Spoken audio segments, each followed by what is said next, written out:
In this interview, Joseph W. Brady addresses major economic issues we face today. Well, Terry, I'm blessed. I get a lot of reading material. So I read about 65 publications a month, get 3 newspapers a day. I wish my daily press was fresh every morning, but I still eventually get it. One of the things that I tend to watch and people should watch is the price of oil. Nobody really pays any attention anymore because we know every time we go to the gas pump here in California, we're getting screwed. And I mean, we are getting screwed. And while I know our legislature and our assembly and senate, our governor have said, we're going to penalize these oil companies. I think they slapped them with a $50 million, $50 million in California gas. But let me tell you, this came out today. So we watch the price of oil every week. The price of oil, so this is where, if you can zone in on that, this will show you that this morning when I came to work, we're trading at $67 a barrel, down from 68 yesterday, and we're at $66 a barrel. Okay, so I go to Costco all the time, and you can see it. We're I think I was at 385 this last week, and when I went, and you'll see it pump up a little bit. But what does that tell me? That we have a weak economy. So that is of I'm very, very concerned about it. Goldman Sachs stock today was down substantially. I mean, they are a major player. Last week we had the biggest hit that we probably have seen in the last couple of years. I personally don't think that Bidenomics has worked. I think we got very serious inflation. I just got done on a 2-week road trip back to my high school reunion, and I'm telling you, you cannot buy breakfast for 2 for less than $35.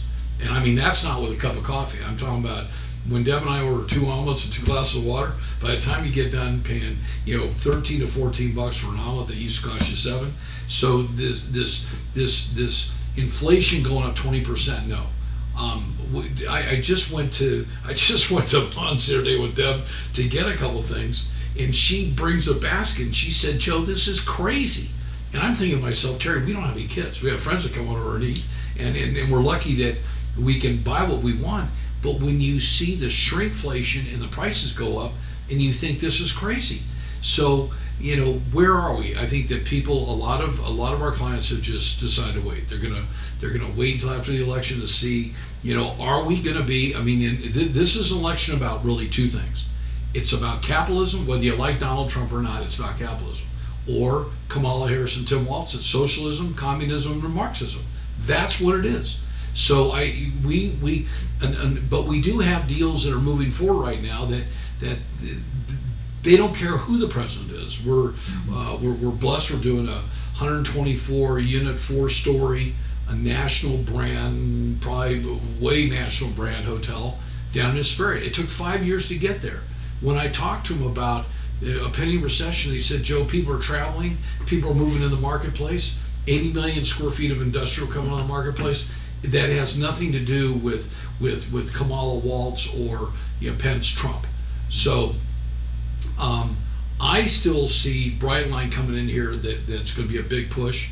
We were on the phone last week on a very high level call with one of our clients. Is one of the largest private developers actually in the country, with BNSF, and they're moving full speed forward. There's a meeting for those who are watching on October 3rd. It'll be at Barstow Community College off of Barstow Road. They have a great, absolutely gorgeous performing arts center. Theirs is as nice as Victor Valley College's, but it seats about 300 more. So they hold about 704 people on up there. That's going to be October 3rd from 6 to 8 o'clock. Lena Kent, who is the spokesman for BNSF throughout, really, I think, the Western United States, she's going to be giving us an update, talking about where the CARB issue is, the electric train, which I believe has been resolved. I think interest rates are going to come down a little bit. I think that you'll see the Fed adjust them a little bit before the election. Is it done because of politics? Absolutely, and I think that most people believe it. Is it going to change how people buy things? I don't think it'll have anything to do except for reducing down some people's debts on some. I don't see the credit card companies changing. They're making a ton of money right now, so why would they knock a person's rate from 23% that they're paying on an APR to 22.5%? They're not going to notice the difference. So I do think that the election is a major issue. let's talk about housing a little bit. So we get a great housing report, and I strongly urge people to take a look at this. If you go back to this oil deal, so this is something that someone can go on. It's called Oil Price Intelligence Report.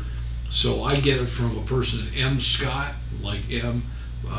Scott at oilprice.com. I would reach out. They'd be glad to send to you. It's free of charge, but it's oilprice.com is where this comes from. We also get weekly, this is called the Report on Housing. It's written by Stephen Thomas. The guy is really smart, does it nationally, breaks down each market. So let's talk about what he said yesterday about our market. Okay, I own a second home next door to me in Spring Valley Lake that we're going to put on the market. And Callie might have missed the window, or I just might have to wait a little bit longer. So he's talking about in his summary, homeowners placing their homes on the market today with the expectation of multiple offers in short market times is not the market reality. Those days are over. The expected market time, the number of days it takes to sell in San Bernardino County, has increased from 65 days in March to 98 days today. The difference being between zooming to your destination and the stop and go traffic, which she is talking about. Some of the major highlights. Last year's inventory remained rather flat, and we saw it. So our inventory is tracked by Mike Harris and Bobby Tarango of Chicago Town. They put out a weekly report. They do a really good job. Mike does a narrative. I think I do a better narrative than he does. I'm only kidding, Mike. I just got to get a shot at you when I can. No, he does. He does a really good narrative, and he really knows his numbers. Both him and Bobby watch him. I think we're at 1,162 homes in inventory, which it's ticked up. But when you think about Brightline coming in the market, BNSF coming in the market, SCLA continuing to grow on out there. They just announced a 1,300,000 square foot Goodyear facility that they're going to build. I think it's kind of a temporary deal, but we're going into the election month, the 2 months before, and we're going into wintertime. So those people that need to buy because of their kids having to move here, that's probably not going to happen.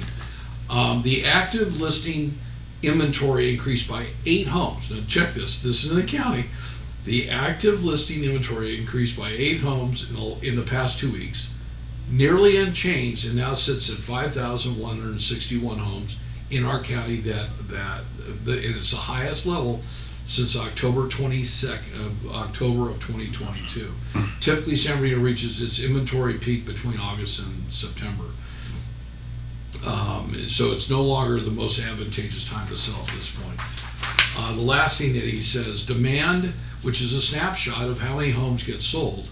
Demand, a snapshot of the number of new pending sales over last month, increased from 1,568 to 1,587 in the past couple of weeks. Okay, so that's what the demand of sales are.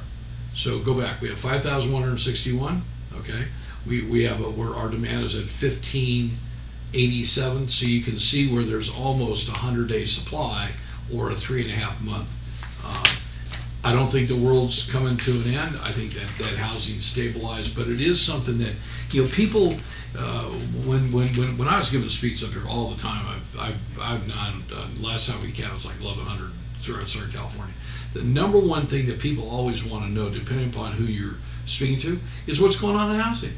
Because that's something everybody can say, oh, honey, our house is worth $800,000, we owe $500, we've got some equity. So I think some choppy waters out there. I think there's some people that do believe that we're going into a recession. I hope that they're wrong, but I think that some of the spending that was done by the prior administration, I think continues, and this inflation does continue. People are not hiring as much as they want, but I do believe that employers are still trying to find employees that want to go to work, that instead of sitting at home because we pay them. So. Joseph, what is the breaking point between the status of the economy, what it is now, and it actually being in a recession?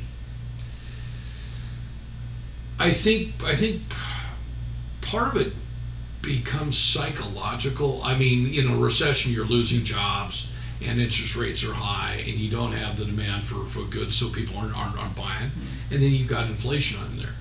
I think right now, Terry, as I'm talking to all my friends, okay, across the spectrum, okay, from I've got a ton of Democratic friends, I got independent friends, I got Republican friends. everybody is really nervous about where not only the economy's going, but where we're going as a country. So then they pull back. Okay, I recently had a car. I love Toyota products. One of our Colleen Legay, who does a lot of our social media, we were out filming about 3-4 months ago, and she asked me how many miles I had on the car, and I said that time it was like the mid 70s, so it was like 72,000. And she said, Joe, because she came from the car business, she said, when you get to be about 80,000, you should sell it. Okay, so I ordered a brand new one. Todd Stokes and Ephraim Ramirez over at Valley I Toyota, you guys did a great job. And Tay, the salesman, Tay Hudson, an incredibly young man, great salesman. Took about 3 months to have it built. I got it, but when I went to go pick it up, thinking, are we going into a recession? Do I really need this? I didn't need it. I wanted it. I decided to go do it. I traded in the other car, but did I think about, was this the wisest decision to do now?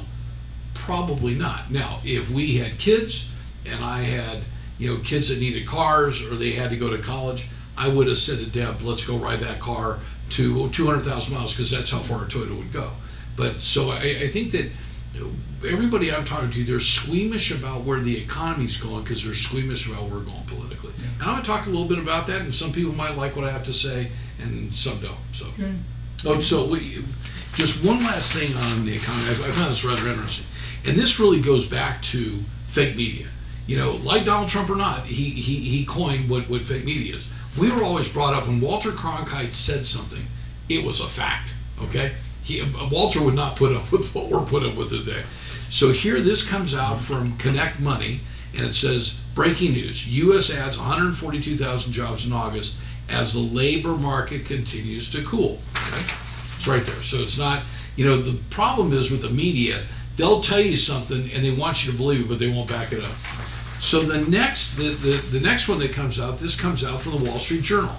Their headline says, hiring rebounded slightly in August. Okay, so what is this first one?